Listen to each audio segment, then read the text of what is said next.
Well, hello there. Welcome to the Obi Thorn Alliance. I'm Jacob. And I'm Luke. And in today's video, we are reviewing the Equalizer 3. Stick around, like and subscribe to hear about our thoughts.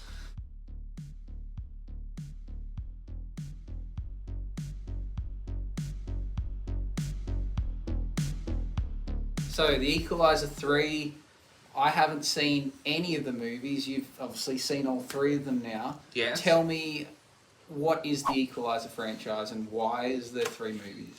Well, bit of the history. Denzel Washington plays the main character, but first it was actually a TV show back in the day.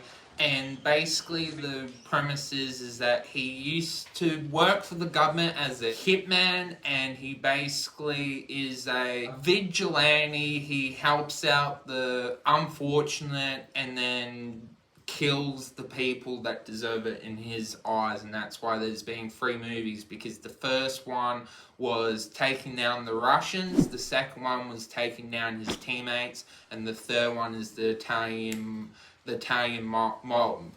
Okay, so Denzel Washington, as you said, is the main character, Robert McCall, and who else is in this film that I know?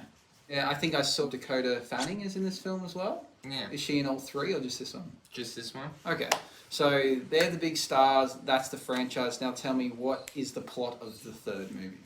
Well, basically the plot is that he has found a home in Italy. He is loving the people, the culture, but unfortunately, like I said, there is the Italian mob that kind of run things in this town, and then he wants not to take up the mantle. He is a pacifist, and then he has to take madness into his own hands to bring down the Italian mob so he can finally have peace and happiness in his dark life. Okay, so it seems like he can't help himself but to try and fight for the little guy and remove whatever mob or bad people are in town. Yep. He seems to do that throughout the franchise. Yeah, basically. Okay, so let's get into the scoring and you can explain to me why you gave it these scores. So what do you give the plot out of 10? The plot gets a 6.5, and for me, I've seen this kind of story throughout the three movies. He has the potential and everything to take down the bad guys. We see what happens to the victims, and then we know he's going to take down the bad guys. It's a fine, simple plot, but unfortunately it's not an amazing experience. Okay, what about the acting? So you mentioned we've got big stars in it with Denzel Washington. Is the acting up to scratch and being an action film as well?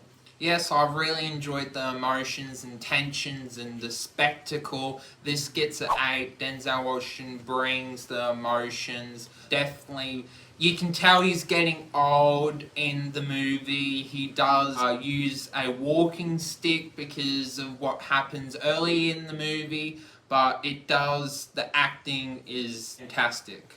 And what about the presentation or experience of this film?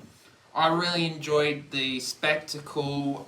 This gets an 8 also of how the movie is visually set in Italy. Definitely makes me want to go and see the country, the place myself. It was very spectacular, very welcoming, different place to live in Italy, and definitely very good aspect of the movie.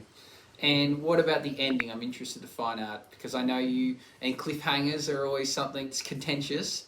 Does this give me a score, and does it end on a cliffhanger, and are we expecting more films? It ended well. This gets a 7. It concludes in a nice way, but for me, it's very predictable that the good guy is going to win. He's going to get his happy ending, but of course it's left open for them to do something else if they want to. What isn't a bad thing, but it feels fulfilling, but it's not an end. It is an end, but it's not 100%. So you'd be happy if it was to end now, it would feel completed, but if it continued on, you wouldn't feel like they've just rebooted something that they'd already closed the book on? Exactly. Okay, so what about the originality? Being an action film, a lot of plots are similar in action films. Does this bring anything new to the table? Not that much. This gets a 6. For me, it's the same format as the other two movies. It feels basically the writing, we have to feel why he gets connected to the people, the town, what's fine, but really we want to get to the parts of him killing the mob gangs, the action scenes. So when it goes to originality, when I compare it to John Wick, the stakes aren't as high in this movie, and for me that's kind of why it doesn't feel that unique. And how wide is its appeal? Being an action film, usually that narrows its appeal. Does this break that mold, or what do you give it out of 10 in terms of how many people you think could enjoy this movie? For me, I think it's a 7. Having a big star like Denzel Washington is definitely going to get bums on seats, and also the action of how meticulous he is with his stopwatch, with how long he can kill people. The action is spectacular, and I think you'll definitely want to watch it for the action, and that's why it's an action movie. And how recommendable is it to the average person? This gets an 8. I think even if you haven't watched number 1 and 2, you can still get something from this movie. It's obviously it would help watching the first and second one, but it's still, I could recommend it because action appeals quite a lot to people. Yeah, and from what you've said, it doesn't seem like the storyline's too complex. Yeah, very simple. Yeah, someone that was a trained killer and in his retirement can't help but get involved in things. Seems pretty simple. And lastly, how rewatchable is this film? This gets a 7. I see myself eventually when the third one is on streaming or at the library, I see myself rewatching number 1 and 2. It's a very easy series to watch because of the action and the main character, and Denzel Washington as the actor, very rewatchable. Okay, so what's your total score? Out of 100%, it gets a well-deserved 72. It doesn't do anything groundbreaking, but it definitely is worth watching. I would highly recommend watching it if you're an action fan, if you like John Wick. Obviously, if you've seen number 1 and 2, I think it's well worth watching.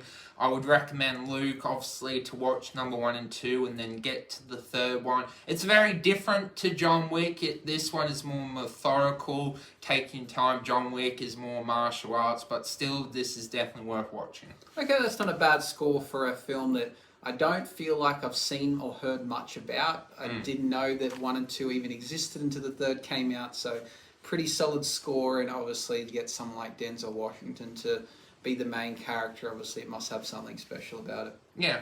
As always, comment down below. Did I get the score wrong? Was it too high? Was it too long? Be curious to know. As always, like and subscribe. You're awesome and keep being awesome, and see you in the next video. Bye bye.